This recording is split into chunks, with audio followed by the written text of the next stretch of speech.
Em nome do Pai, do Filho e do Espírito Santo. Amém. Eminência reverendíssima, irmãos no sacerdócio, irmãos em nosso Senhor Jesus Cristo.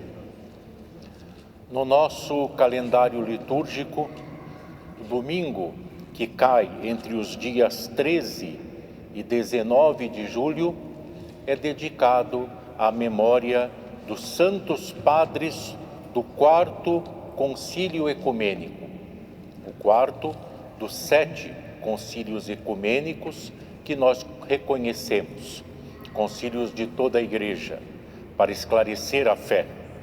E os concílios ecumênicos são lembrados no nosso ano litúrgico também em outras ocasiões. E por que esta lembrança dos concílios ecumênicos, dos santos padres que defenderam a fé nesses concílios ecumênicos durante o ano? A resposta está, de certa forma, no Evangelho que foi lido hoje, quando Jesus diz aos seus discípulos, e diz a todos nós, portanto: vós sois a luz do mundo. E é claro que o cristão, embora deva ser luz do mundo e deva ter em si luz, ele não tem a luz por si mesmo, ele a recebe de Cristo. Cristo disse: eu sou a luz do mundo, quem me segue nunca andará em trevas, mas terá a luz da vida. O cristão deve refletir em sua vida, na sua pessoa, a luz de Cristo. E Jesus afirmou também que o mundo será julgado por estar na luz ou estar nas trevas. Ele disse no Evangelho de São João: a condenação é esta, que a luz veio ao mundo e os homens amaram mais as trevas do que a luz, porque as suas obras eram más.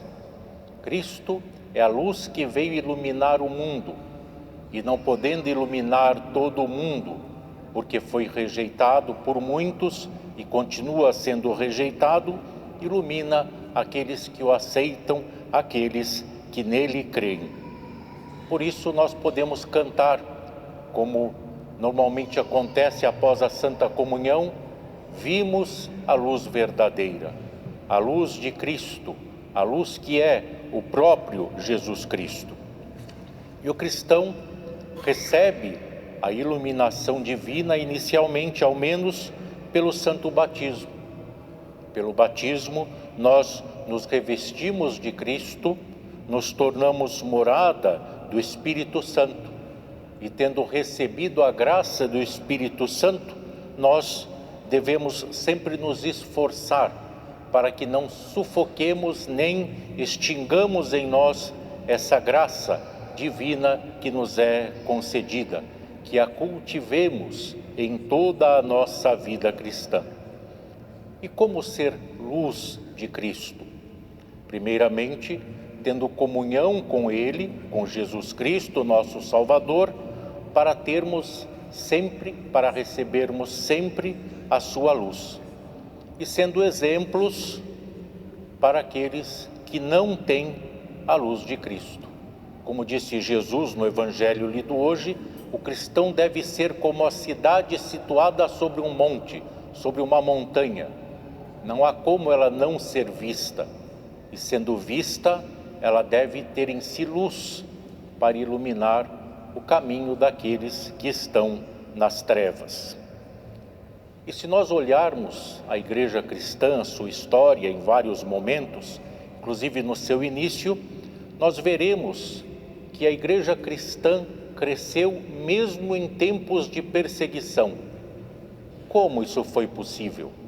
Foi possível porque os cristãos davam exemplo de vida. Eles comunicavam o Evangelho e chamavam a atenção das pessoas pela maneira como viviam, porque eram verdadeiramente cristãos. Cristão, aquele que é de Cristo, que vive a fé que professa, que não apenas a professa da boca para fora. E nas trevas do mundo sempre é muito necessário que nós tenhamos luz, que nós tenhamos Cristo e a sua luz, porque o mundo está em grande parte nas trevas e porque nós precisamos da luz de Cristo em nossas vidas, nos nossos momentos de luta contra as trevas, nas nossas tribulações. Jesus disse que Ele é o bom pastor. Nós somos o seu rebanho, somos ovelhas do rebanho de Jesus Cristo. E há um salmo muito conhecido, que é o Salmo do Bom Pastor, quando aquele que o escreveu disse de Deus: o Senhor é o meu pastor e nada me faltará.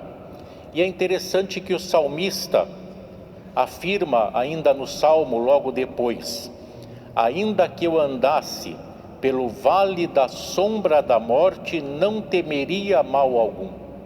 Ele não disse o vale da morte, da sombra da morte. Por quê? Se há sombra, há luz.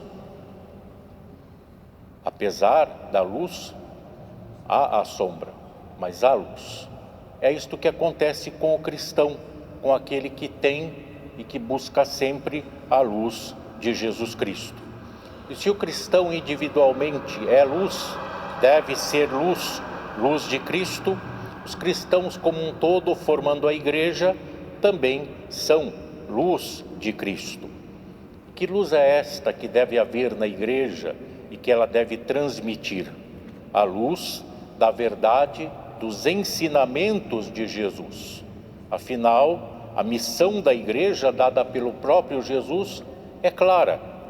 Ele disse no final do Evangelho de São Marcos: ide por todo o mundo, pregai o Evangelho a toda criatura.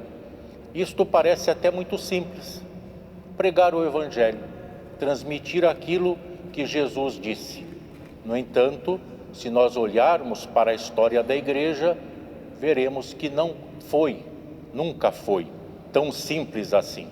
Porque o Evangelho já nos primeiros tempos era deturpado, a ponto de o apóstolo São Paulo ter que dizer aos cristãos na sua epístola aos Gálatas o seguinte: ainda que nós, ou mesmo um anjo vindo do céu, vos pregue um evangelho diferente do que vos pregamos, seja anátema, o que quer dizer seja maldito. Porque desde sempre houve confusão, houve ensinos errados sobre a fé e a respeito do próprio Jesus Cristo. Por isso a necessidade de a igreja se reunir em concílios ecumênicos. E o primeiro dos 7 concílios se reuniu cedo, no ano 325, na cidade de Niceia, no Império Bizantino, para lutar contra um erro ensinado por um sacerdote chamado Ário, que negava a plena divindade de Jesus Cristo, que Jesus não era consubstancial ao Pai, como nós cremos, como está na nossa profissão de fé, no credo niceno. E a igreja triunfou sobre o erro que foi o arianismo. Mas tempos depois surgiu uma doutrina errada, contrária exatamente ao contrário do arianismo.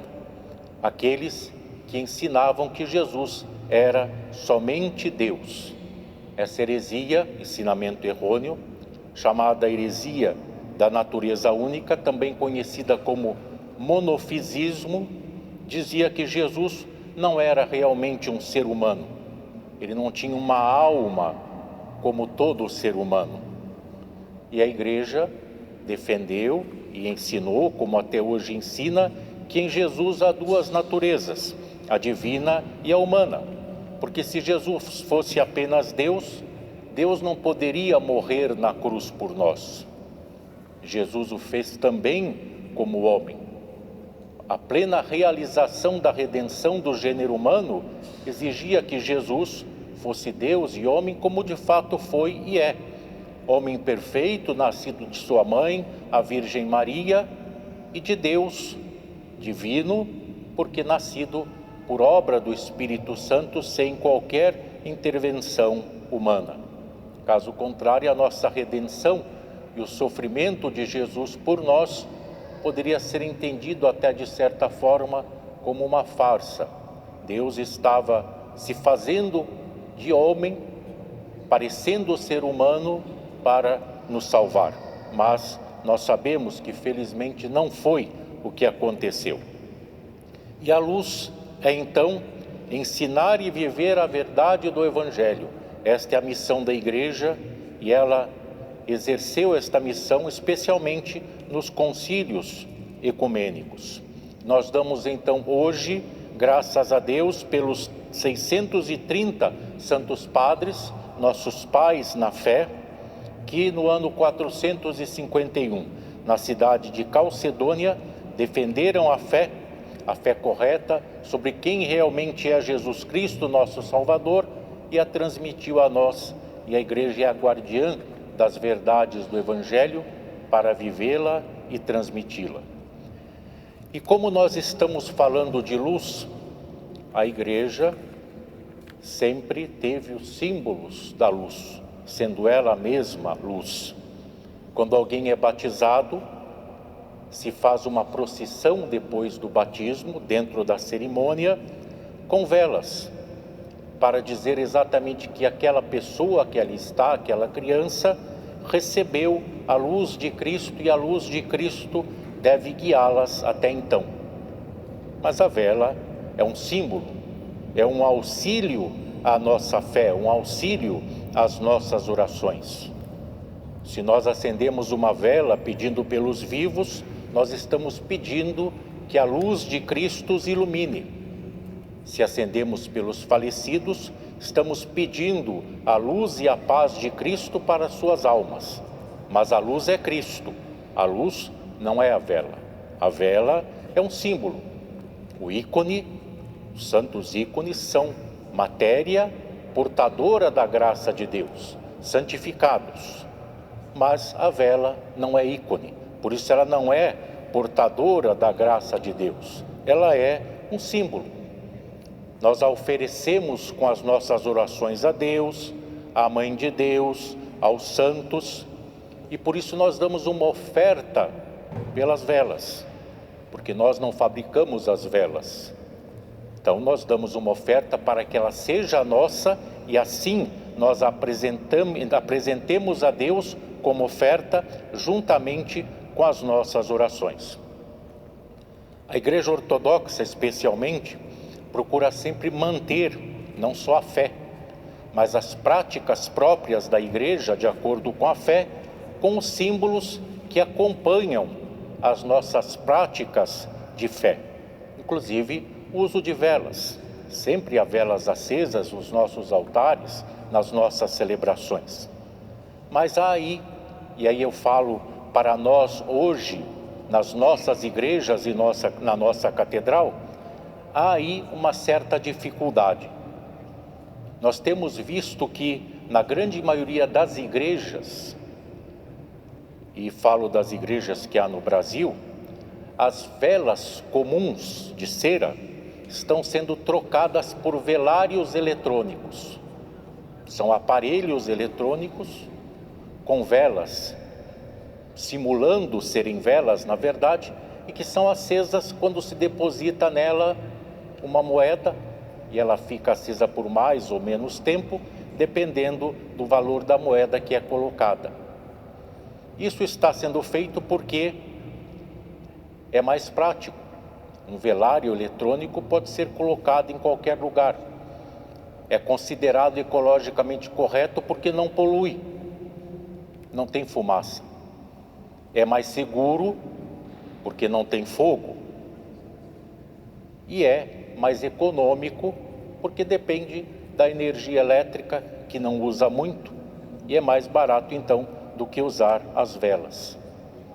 As velas que nós usamos aqui na nossa catedral, elas vêm de fora, porque o número de fábricas de vela diminuiu muito, e com isso também acontece de haver um aumento no valor das velas, exatamente porque agora o que está se implementando são os velários eletrônicos. E é claro que nós não queremos aderir a este costume.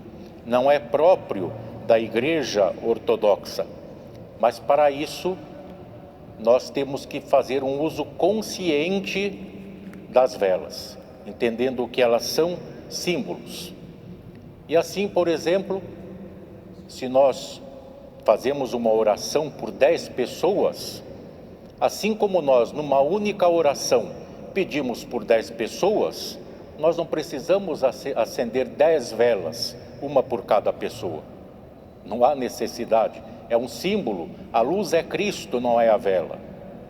Podemos acender uma vela pedindo a luz de Cristo para os falecidos, outra vela pedindo a luz de Cristo para os vivos, para nós mesmos. Podemos até, quem sabe, acender mais uma por um pedido especial, mas isso já é suficiente.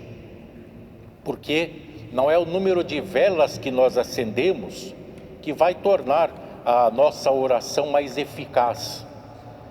Não é por acendermos muitas velas que Deus ouvirá e atenderá melhor as nossas orações. A vela não tem poder por si mesma, ela não tem nenhuma magia, ela não tem luz própria. Ela é símbolo da luz verdadeira. Por isso, vamos então oferecer as nossas orações a Deus com uma oferta pelas velas. E agora aqui nós temos sempre um valor mínimo por cada vela. Pode-se dar mais, muito mais, mas há um valor mínimo.